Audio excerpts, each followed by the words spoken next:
Selamat sore Pak, perkenalkan nama saya Irene Kamelia Banggur dari kelas 1C dengan NIM 2103030091,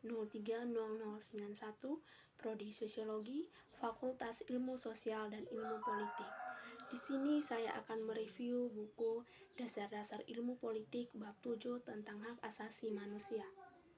Pertama, perkembangan hak asasi manusia di Eropa. Di Eropa Barat, pemikiran mengenai hak asasi berawal dari abad ke-17 dengan timbulnya konsep hukum alam serta hak-hak alam. Akan tetapi sebenarnya, beberapa abad sebelumnya, yaitu pada zaman pertengahan, masalah manusia sudah mulai muncul di Inggris. Pada tahun 1215, ditandatangani suatu perjanjian Magna Carta antara Raja John dari Inggris dan sejumlah bangsawan. Raja John dipaksa mengakui beberapa hak dari para bangsawan sebagai imbalan untuk dukungan mereka yang membiayai penyelenggaraan pemerintahan dan kegiatan perang. Hak yang dijamin mencangkup hak politik dan sipil yang mendasar, seperti hak untuk diperiksa di muka hakim, sekalipun pada awalnya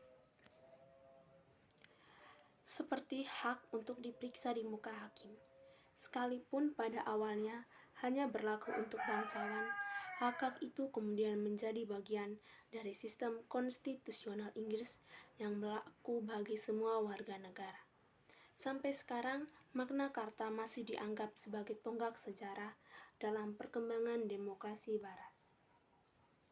Pada abad ke-17 dan ke-18, pemikiran mengenai hak asasi maju dengan pesat.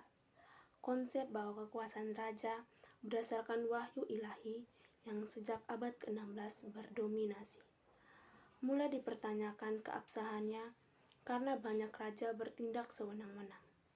Golongan menengah yang mulai bangkit ingin agar kepatuhan masyarakat pada raja mempunyai dasar yang rasional. Yang dicita-citakan ialah suatu hubungan antara raja dan rakyat berdasarkan suatu kontrak sesuai dengan suasana perdagangan yang sedang berkembang di Eropa Barat. Pemikiran ini tercermin dalam karangan beberapa filsuf zaman pencerahan Enlightenment yang menganut aliran liberalisme klasik seperti Hobbes 1588 sampai 1679, John Locke 1632 sampai 1704, Montesquieu 1689 sampai 1755, dan Rousseau 1712 sampai 1778. Yang kedua, hak asasi manusia pada abad ke-20 dan awal abad ke-21. Dalam perkembangan berikut, ada terjadi sebuah perubahan dalam pemikiran tentang hak asasi manusia, antara lain karena terjadinya depresi besar sekitar tahun 1929 hingga 1334 yang melanda sebagian besar dunia. Depresi ini kemudian membuat Amerika menjalar hampir ke seluruh dunia dan berdampak luas. Di negara Amerika juga dampaknya cukup dahsyat. Di Jerman, depresi turut berakibat timbulnya Nazisme yang dipimpin oleh Adolf Hitler. Perkembangan ini menyebabkan banyak orang berimigrasi ke Amerika dan negara-negara demokrasi lainnya. Dalam suasana itu, Presiden Amerika merumuskan 4 kebebasan. Kebebasan itu adalah yang pertama, kebebasan berbicara dan menyatakan pendapat. Kedua, kebebasan beragama. Ketiga, kebebasan dari ketakutan. Dan yang keempat yaitu kebebasan dari kemiskinan. Adapun hak untuk bebas dari kemiskinan yang mencerminkan begitu banyak perubahan dalam pemikiran beberapa kalangan, walaupun masih terbatas pada segelintir orang yang berpandangan luas. Mereka berpendapat bahwa hak politik sendiri tidak cukup untuk menciptakan sebuah kebahagiaan. Misalnya, hak menyatakan pendapat atau hak memberi suara dalam pemilihan umum sekali dalam 4 atau 5 tahun Itu semua tidak ada artinya bagi orang miskin, kecuali jika disertai pemenuhan kebutuhan yang paling pokok, yaitu tempat berlindung, pangan, dan pakaian. Proses terjadinya negara kesejahteraan di negara-negara barat telah berjalan sebagai sesuatu yang sudah sewajarnya, tanpa secara formal mengacu pada rumusan internasional mengenai hak asasi ekonomi. Maka dari itu, tidak diherankan jika banyak negara barat, terutama Amerika Serikat, berkeberatan jika hak asasi manusia di bidang ekonomi terlalu ditonjolkan. Yang ketiga, hak untuk hidup. Dasar dan keberadaan dari hak asasi manusia pada hakikatnya lahir untuk kepentingan manusia itu sendiri. Hal tersebut berarti bahwa setiap manusia diharapkan dapat menikmati hak asasi yang dimilikinya. Dengan demikian diharapkan manusia menjadi suatu pribadi yang utuh, yang di dalam masyarakat tidak mudah larut atau hilang kepribadian atau jati dirinya. Manusia memiliki hak atas jaminan atas hak mendasar bagi manusia yang harus dipahami dan dihormati oleh setiap manusia. Karena setiap orang di muka bumi ini membutuhkan hak-hak tersebut.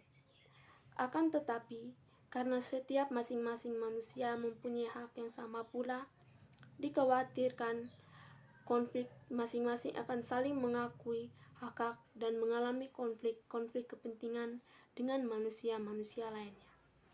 Untuk mengatasi hal demikian, John Locke mempostulatkan bahwa untuk menghindari konflik kepentingan yang demikian atau ketidakpastian hidup atas hak-hak tersebut dialami ini, umat manusia telah mengambil bagian dalam suatu kontrak sosial atau suatu ikatan sukarela yang dengan adanya hal itu, maka penggunaan hak mereka yang tidak dapat dicabut itu diserahkan kepada penguasa negara.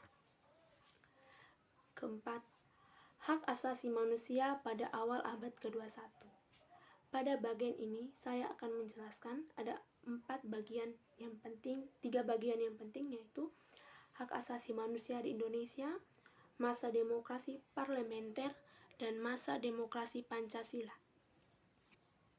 Yang pertama, hak asasi manusia di Indonesia. Hak asasi manusia di Indonesia telah mengalami pasang surut. Sesudah 2 periode represi formasi berubah lebih memajukan hak asasi. Akan tetapi dalam kenyataannya harus menghadapi tidak hanya pelanggaran hak secara vertikal tetapi juga horizontal. Pelaksanaan hak politik mengalami kemajuan tetapi pelaksanaan ekonomi masih belum dilaksanakan secara memuaskan. B. Masa demokrasi parlementer. Pada masa demokrasi parlementer, undang-undang yang digunakan sebagai landasan hukum negara adalah Undang-Undang Sementara 1950. Sistem pemerintahan negara menurut Undang-Undang Dasar Sementara 1950 adalah sistem parlementer. Sistem pemerintahan yang digunakan pada demokrasi parlementer adalah sistem parlementer yang artinya kabinet disusun menurut perimbangan kekuatan kepartian dalam parlemen. Dalam sistem ini, parlemen sangat berkuasa. Apabila kabinet dianggap tidak mampu menjalankan tugas, maka parlemen dapat dengan segera membubarkannya. Kabinet yang digunakan pada masa demokrasi parlementer adalah sistem zakat kabinet. Zakat kabinet adalah suatu kabinet yang para menterinya dipilih dari tokoh-tokohnya yang ahli di bidangnya tanpa mempertimbangkan latar belakang partainya. Kehidupan masyarakat pada masa demokrasi parlementer mengalami gejolak dalam berbagai bidang seperti sosial, ekonomi, pendidikan, dan kesenian. Dan yang ke-C, demokrasi Pancasila. Demokrasi Pancasila merupakan konsep demokrasi yang dipopulerkan oleh Orde Baru pada masa kepemimpinan Soeharto 1966 sampai 1998.